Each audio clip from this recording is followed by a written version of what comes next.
चुनाव जो है सिर पे है। अरे मेरे सिर पे नहीं, यह तो एक कहावत है। लेकिन हकीकत यह है, लोकसभा चुनाव जो है बिल्कुल पास आ गए हैं। पार्टियां के जो है कैंडिडेट के नाम भी आने लग रहे हैं। आज आप वो बात करांगे हरियाणा की सबसे हॉट सीट मानी जाने वाली रोहतक सीट पे। रोहतक सीट जो है काफी पुराने लंबे टाइम तक जो है चर्चा में रही है और आज भी इसकी चर्चा है और आज अपनी वीडियो में भी इसे सीट की चर्चा है। वोट क्यों है? इसकी वजह है कांग्रेस के कैंडिडेट दीपेंद्र हुड्डा। दीपेंद्र हुड्डा पिछली 2 बार इस सीट से उन्होंने चुनाव लड़ा है। पिछली बार तो वो जो है एक करीबी मुकाबला में हार गए थे, लेकिन 2014 में जो उन्होंने इतिहास रच दिया था, इतनी बड़ी जीत आज तक किसी की नहीं हुई थी जितनी दीपेंद्र हुड्डा की सीट पर हुई थी। कांग्रेस के वो जो है प्रत्याशी कंफर्म है, कोई दूसरा टक्कर में नहीं है और वो मैदान में उतरेंगे। ऐसा में जो है बीजेपी के सामने बड़ी परिस्थिति है, बड़ी चुनौती है कि उनके खिलाफ ऐसा किस कैंडिडेट की उतारा जाए जो उनकी हरा दे। कुछ नाम जो है चर्चा में चलने लग रहे हैं, उन्हें पाप आज चर्चा करांगे। पहला नाम जो है अरविंद शर्मा जी का, जो मौजूदा सांसद है।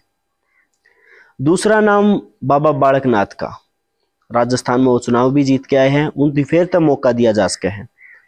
तीसरी बात करा, एक नया नाम आया है और जिसने बड़ा आश्चर्य है, बीच में मन भी हुआ था सुन के, अभिनेता रणदीप हुड्डा का। फिलहाल में उनकी शादी हुई थी और जो है उसके वो राजनीतिक करियर की भी शुरुआत कर दे। कहीं ना कहीं मैं बात करूं, नवीन जयंत का नाम भी चलने लग रहा है। ये चारों वो नाम है जो मैदान में इनमें तो कोई भी नजर आ सके है। जरूरी नहीं है ये चारों, कोई 5वां भी आ सके, 6वां भी आ सके, 7वां भी आ सके है। वो बीजेपी का आलाकमान ने देखना है कि उन्हें किस पर भरोसा है और कौन उनकी सीट निकाल के दे सके है। लेकिन बात करूं 2019 में दीपेंद्र हुड्डा हार जरूर गए थे, लेकिन ये फिलहाल परिस्थिति या फिर सर्वे देखा या लोगों की जाना तो लोग जो है खुल के एक बात कहने लग रहे कि दीपेंद्र हुड्डा आने लग रहा है। कुछ जो है बुजुर्गा था, हमने बात करने की कोशिश करी, उनने एक के बात कही कि ईवीएम में तो गोलमाल होगी तो कुछ कह नहीं सकते, नहीं दीपेंद्र हुड्डा जीतेगा। खैर ये बातें जो है 2019 में भी चलने लग रही थी, लेकिन एक करीबी मुकाबला में जो है दीपेंद्र हुड्डा आ रहे थे, जिसके बाद कई बड़े सवाल उठे थे। कईया ने कहा था कि वो हारे नहीं, हराए गए हैं। कईया ने जो है इलेक्शन कमीशन की तरफ भी उंगली करने की कोशिश करी थी। शायद रिकाउंटिंग भी हुई थी, काफी प्रोसेस चला था उस दिन, लेकिन लास्ट में जो है जैसे भी जीते हो, बीजेपी सीट थी जीत गई थी और हरियाणा में 10 की 10 लोकसभा सीट जीतने में कामयाब रही थी।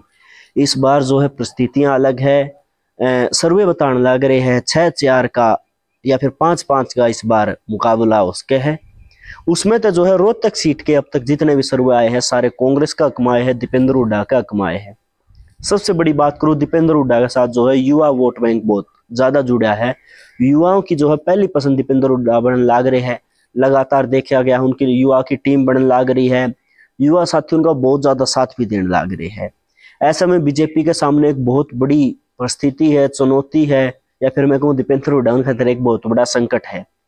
अगर बीजेपी ने यह सीट जीतनी है तो तैयारी बड़ी करनी पड़ेगी। कोई बढ़िया कैंडिडेट जो मतलब क्या सीट निकाल सके ऐसा मैदान में उतारना पड़ेगा। उसके अलावा कई बड़े मंत्रियों की या केंद्र में भी मैं बात कर लूँ, रैलियां करवानी पड़ेगी, टीम गठित करनी पड़ेगी, जोर लगाना पड़ेगा, क्योंकि मुकाबला जो है टक्कर का है, इस बार होने वाला है। टक्कर का खैर पिछली बार भी हुआ था, लेकिन इस बार कहीं ना कहीं पलड़ा जो है कांग्रेस का भारी नजर आने लग रहा है और बीजेपी का कमजोर नजर आने लग रहा है। खैर चुनाव जो है वे बिल्कुल करीब आ गए हैं और अब भी तैयारी नहीं करेंगे तो कौन करेंगे। बहुत जल्द जो है बीजेपी का कैंडिडेट की लिस्ट भी आ जाएगी। कौन जो है दीपेंद्र हुड्डा थी टक्कर देता हुआ नजर आओगा। आपने के लागे है, आपने के लागे भाई दीपेंद्र हुड्डा जीतेगा या हारेगा, या फिर बीजेपी ने उनके खिलाफ में कौन उतारना चाहिए, या फिर आप किसी तीसरी पार्टी के बारे में कुछ बोलना चाहो तो कमेंट बॉक्स खुला है और अपनी राय आप रख सको। इस तरह की और वीडियो भी आपने देखनी है तो चैनल पर जुड़ना पड़ेगा, जुड़ने के खातिर चैनल सब्सक्राइब करना पड़ेगा। इतने वीडियो ने लाइक कर दो, शेयर कर दो।